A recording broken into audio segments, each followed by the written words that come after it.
Hi అండి. తెలుగు కథల ప్రపంచంకు స్వాగతం. ఇవాళ బాలమిత్ర తెలుగు కథల సంచిక నుంచి ఆపద్ బాంధవుడు అనే కథను వినేద్దామండి. విజయవాడలో ఎలక్ట్రిక్ డిపార్ట్మెంట్లో సూపర్వైజర్గా పనిచేస్తున్న రామారావు ప్రతి సంవత్సరం కుటుంబ సమేతంగా తిరుపతి వెంకటేశ్వర స్వామిని దర్శించుకొని వచ్చేవాడు.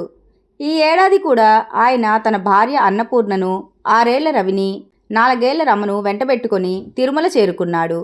అక్కడ సుదర్శన సత్రంలోని టికెట్ కౌంటర్లో 100 రూపాయల దర్శనం టికెట్లు కొన్నాడు. ఆ రోజు భక్తుల రద్దీ ఎక్కువగా ఉన్నందున మర్నాడు సాయంత్రం వరకు దర్శనం లభించదని తెలియడంతో వారు తిరుమల పరిసర ప్రాంతాలలో ఉన్న కపిలతీర్థం, పాపనాశనం, ఆకాశగంగ, తిరుచానూరు, శ్రీకాళహస్తి, కాణిపాకం మున్నగు పుణ్యక్షేత్రాలను దర్శించి మర్నాడు మధ్యాహ్నానికి తిరుమల చేరుకున్నారు. మధ్యాహ్నం 2 గంటలకు క్యూలో నిలబడి వెంకటేశ్వరుని దర్శనం కోసం నిరీక్షించసాగారు. ఆలయ ముఖద్వారం సమీపించగానే వెనక ఉన్న భక్తులంతా ఒక్కసారిగా ముందుకు దూసుకొని రావటంతో క్యూ చెదిరిపోయింది. ఆ తొక్కిసలాటలో రామారావు బోర్లా పడబోయి ఎలాగో నిలదొక్కున్నాడు.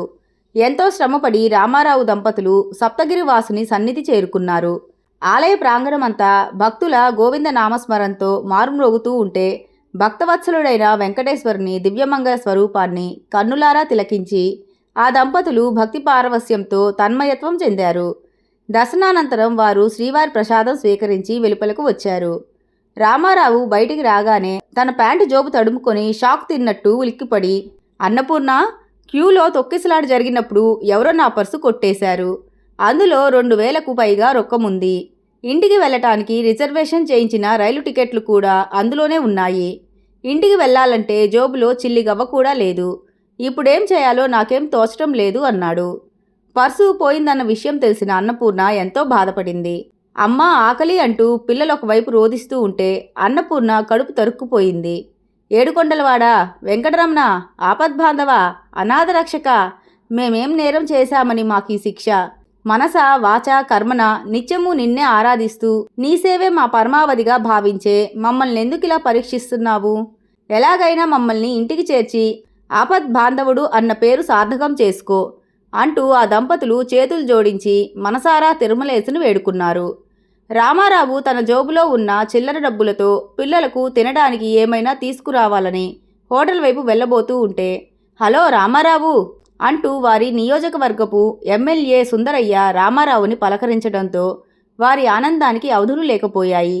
వారి పరిస్థితి చూసి సుందరయ్య ఎంతో బాధపడి, మీరేం విచారించకండి, అంతా ఆ శ్రీవారి అనుగ్రహం వల్లే మీరు కనిపించారు. ముందు మీరేదైనా భోజనం చెయ్యండి అంటూ హోటల్కి తీసుకువెళ్ళి అక్కడి నుంచి రైల్వే స్టేషన్కి వెళ్ళి టికెట్లు తీసుకున్నాడు సుందరయ్య. అప్పుడే బయలుదేరడానికి సిద్ధంగా ఉన్న తిరుమల ఎక్స్ప్రెస్లో వారంతా ఎక్కి కూర్చున్నారు. ఆ దంపతులు మనసారా గోవిందును స్మరించుకున్నారు. ఇంతటితో కథ కంచికి మనం ఇంటికి. ఈ కథ కనుక మీకు నచ్చినట్లయితే లైక్ చేసి, షేర్ చేసి, కామెంట్ చేసి మన ఛానల్కి సపోర్ట్ చేసేయండి ఫ్రెండ్స్. ఇక ఉంటానండి. By by.